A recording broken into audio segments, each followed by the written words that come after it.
दोस्तों, कहते हैं ना कि हर घर की चार दीवारों के पीछे कुछ ना कुछ राज छुपे होते हैं। लेकिन सोचिए, अगर उसी घर में अचानक एक लाश मिल जाए, तो क्या होगा? सच और झूठ की सारी सीमाएं धुंधली हो जाएंगी। हर इंसान खुद को बेगुनाह साबित करने में लग जाएगा और हर चेहरे के पीछे एक नया राज छुपा मिलेगा। आज हम बात करने वाले हैं एक ऐसी कॉमेडी, सस्पेंस और रहस्यों से भरी फिल्म की, जो आखिरी मिनट तक आपको सोचने पर मजबूर कर देगी। तो चलिए शुरू करते हैं। कहानी की शुरुआत होती है जया से। जया चुपके से एक डॉक्टर के पास पहुंची है। उसने अपने घरवालों को भी नहीं बताया कि वो आईवीएफ के जरिए मां बनना चाहती है। लेकिन डॉक्टर उसे बताते हैं कि ये काम अकेले नहीं हो सकता।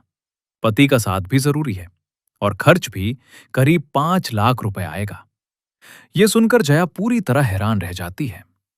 उसी समय उसके ससुर का फोन आ जाता है। उन्हें बस एक ही चिंता है, जया जल्दी घर आओ, रोटियां बनानी हैं।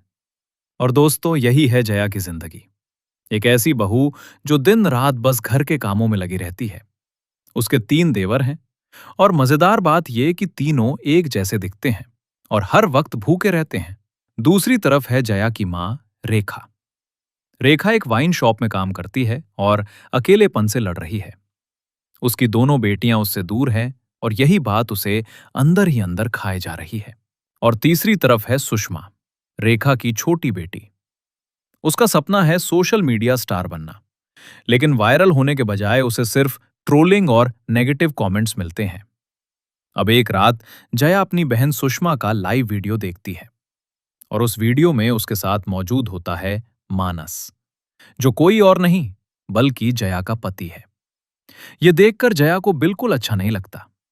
इसी बीच उसकी मां रेखा का फोन आता है, लेकिन रेखा सिर्फ रोए जा रही है, कुछ बोल ही नहीं पा रही।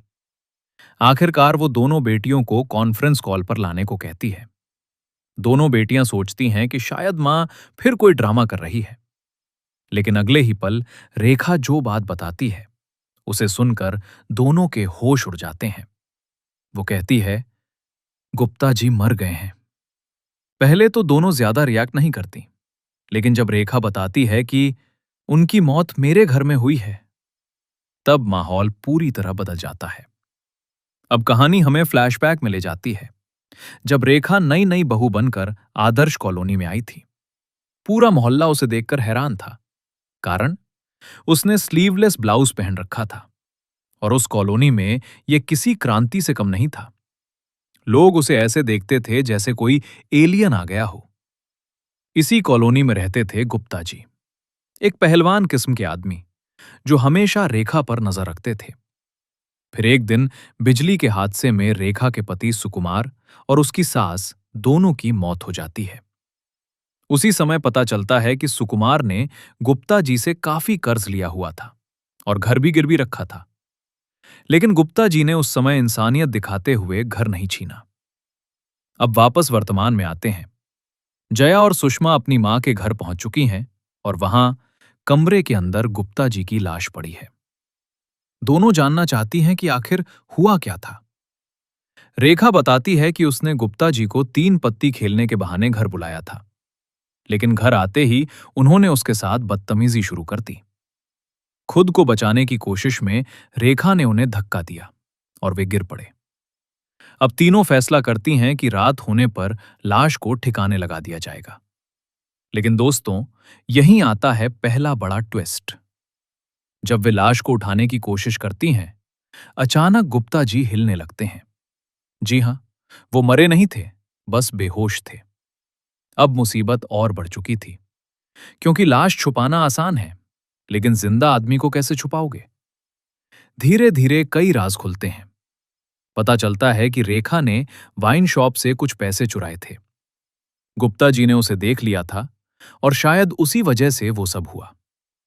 इधर गुप्ता जी की पत्नी उन्हें ढूंढ रही है, उधर पुलिस इंस्पेक्टर महेश्वरी भी मामले में एंट्री मार चुका है। और मजेदार बात, महेश्वरी जया का पुराना स्कूल फ्रेंड है और आज भी उसे पसंद करता है। अब कहानी में एक के बाद एक रहस्य सामने आने लगते हैं। सुषमा के वायरल वीडियो का सच, जया की दुख भरी शादी, मानस का निकम्मापन और रेखा का संघर्ष। फिर पता चलता है कि किसी ने गुप्ता जी के नाम पर 5 लाख रुपए की फिरौती भी मांग ली है। लेकिन सवाल यह था, वो फिरौती मांग कौन रहा है? रेखा, सुषमा या कोई और? इसी बीच एक और बड़ा खुलासा होता है। सुषमा जया की सगी बहन नहीं है, वो उसकी सौतेली बहन है। और उसके पिता हैं चंदू, एक ऐसा आदमी जिसे रेखा अंडर कवर एजेंट समझती थी, लेकिन असलियत में वो पुलिस का मोस्ट वांटेड अपराधी निकलता है। अब हर किसी पर शक होने लगता है। और फिर एक रात झगड़े के दौरान जया गुस्से में एक नारियल गुप्ता जी के सिर पर मार देती है।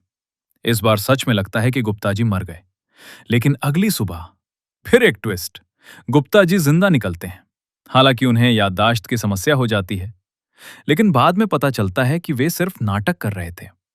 असल में वे रेखा का घर हड़पना चाहते थे और उसे जेल भेजने की धमकी भी देते हैं। लेकिन अब रेखा, जया और सुषमा डरने वालों में से नहीं थीं। वे गुप्ता जी को उनके ही जाल में फंसा देती हैं, उनकी वीडियो रिकॉर्ड कर लेती हैं और ऐसा सबूत इकट्ठा कर लेती हैं कि अब गुप्ता जी कुछ नहीं कर सकते। आखिर में एक और मजेदार खुलासा होता है। जिसने 5 लाख की फिरौती मांगी थी, वो कोई और नहीं बल्कि गुप्ता जी की बेटी गोल्डी थी। उसे सब कुछ पता था। वो अपने सपनों को पूरा करना चाहती थी और उसी के लिए उसने ये पूरी चाल चली थी। फिल्म के अंत में रेखा, जया और सुषमा तीनों पूरी कॉलोनी के सामने खुलकर नाचती हैं, क्योंकि अब उन्हें लोगों की बातों से कोई फर्क नहीं पड़ता। समाज क्या कहेगा, इस डर से वे बहुत साल जी चुकी थी। अब वे अपनी जिंदगी अपने हिसाब से जीना चाहती हैं। और दोस्तों, यही इस फिल्म का सबसे खूबसूरत संदेश भी है। लोग हमेशा बातें करेंगे, लेकिन खुश रहना या दुखी रहना, ये फैसला हमेशा हमारा अपना होता है। तो आपको ये कहानी कैसी लगी? कमेंट करके जरूर बताइएगा। और अगर पसंद आई हो तो वीडियो को लाइक और चैनल को सब्सक्राइब करना बिल्कुल मत भूलिएगा। मिलते हैं अगली शानदार कहानी के साथ। तब तक के लिए अपना ख्याल रखिए। धन्यवाद।